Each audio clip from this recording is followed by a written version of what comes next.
Bonjour et bienvenue à InfoCidioma, ces informations de la ville en français. Un monde pour soi est un court-métrage qui aborde les problématiques de l'urbanisation en milieu rural. Parfois conçu en dépit du bon sens, ces nouveaux espaces se caractérisent souvent par la dégradation des paysages et la perte du savoir-vivre ensemble. Le film ne juge pas et n'apporte pas de réponse, mais il crée le débat partout où il est projeté. Le 20 novembre dernier, Un monde pour soi a reçu le prix du public au Festival de cinéma indépendant de Barcelone, l'Alternativa.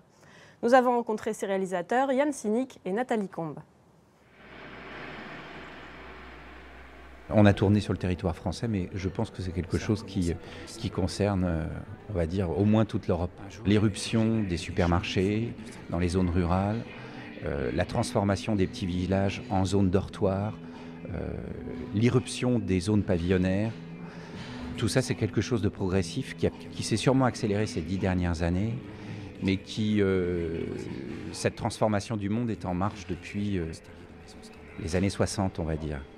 La première chose qu'on peut constater, en fait, d'une part la destruction du paysage, d'un patrimoine paysager qu'on avait hérité depuis des siècles et des siècles. Ensuite, il y a toute une série de conséquences environnementales qui sont vraiment catastrophiques.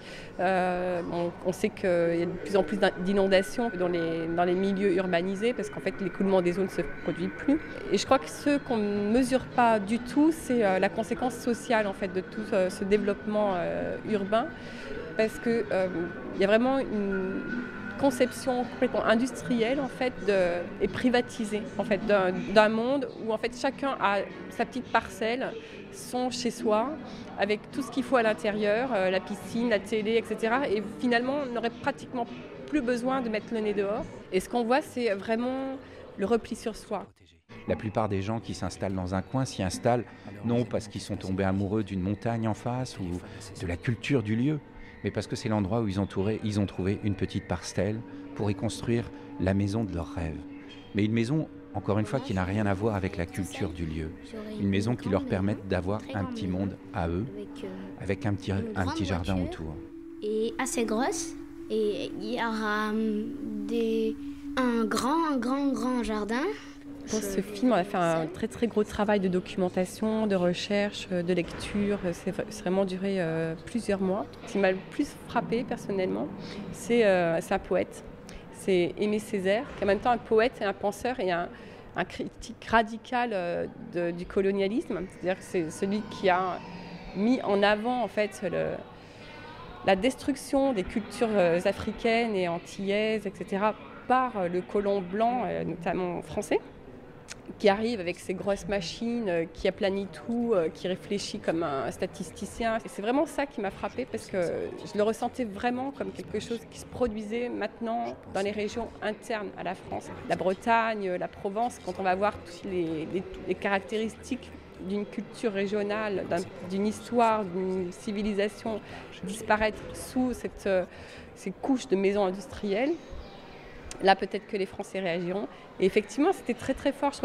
J'avais l'impression qu'on était, oui, devenus les colons de nos propres terres.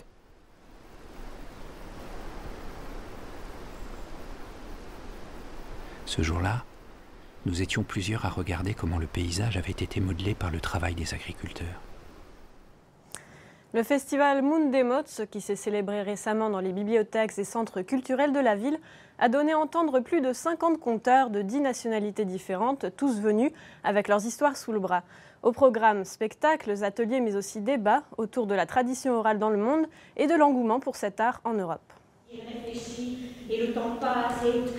C'était la première fois que je comptais en français pour adultes et c'était plutôt impressionnant. En général, je compte pour enfants. J'ai commencé il y a quelques années en faisant un petit atelier avec Rubén Martínez, justement dans les bibliothèques de Barcelone. Et puis ça m'a plu, j'ai trouvé ça très intéressant. Effectivement, le fait de pouvoir monter sur scène, de compter à des enfants et de pouvoir improviser, de compter pendant 2 minutes ou pendant 6 minutes en fonction de l'intérêt du public, de la participation des enfants. Et donc je compte en français et en espagnol de temps en temps, pas encore en catalan, dans les bibliothèques ou dans une librairie de Barcelone depuis peu. Il est beau. Beau, hein. En fait, fait, c'est un conte qui est tiré d'un tout petit livre, un livre d'histoire pressée d'un auteur français qui s'appelle Bernard Friot et qui est tout nouveau, qui vient de sortir. Il a écrit quelques livres et en fait, on peut dire qu'il a un petit peu remis le conte au goût du jour, puisqu'il est étudié maintenant dans les collèges. Le conte en question s'appelle La sorcière amoureuse. Et comme l'indique son titre, effectivement, c'est l'histoire d'une sorcière qui tombe éperdument amoureuse d'un prince charmant, enfin en tout cas de ce qu'elle pense être un prince charmant, et qui va tout faire pour le séduire. Alors, en tant qu'écouteuse de contes, j'ai trouvé ça incroyable de passer d'une langue à l'autre et de se rendre compte que finalement, on comprend à peu près tout, ou en tout cas on pense comprendre. C'était impressionnant de voir autant de gens. Et puis de me demander combien de personnes dans le public comprennent le français. J'ai trouvé ça difficile de ne pas pouvoir utiliser tous les mots que je voulais, mais devoir me limiter aux idées principales. Ça, c'est difficile, mais c'était un bon exercice, je pense, pour plus tard, pour compter devant toutes sortes de publics. Redevenir jeune encore une heure.